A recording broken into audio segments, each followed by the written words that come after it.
Kaixo Itxaso. Bueno, Itxaso erason ibilitako irakaslea da. Eta, bueno, pilotaria, munduko Mexikoko txapelketatik etorri berri. Nolatan hasi zinan pelotan?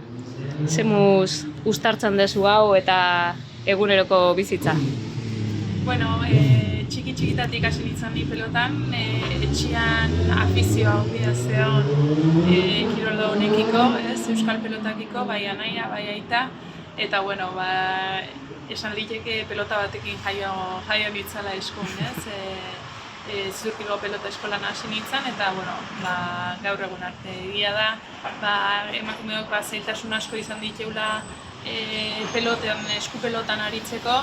12 urtekin utzi egin behar izan non, ez zeolako emakumezko pelotarien liga bat, eta bueno, orain dela 5 urte edo 6 urte berriz hartu zen eskupelotarako emakumeen sail hau, eta bueno, orain arte eta azken esperientzia hau Mexikotik brontzizko domina batekin etortzea lortu dugu, eta bueno, emakume kirolari bezala lorpen handia guretzako.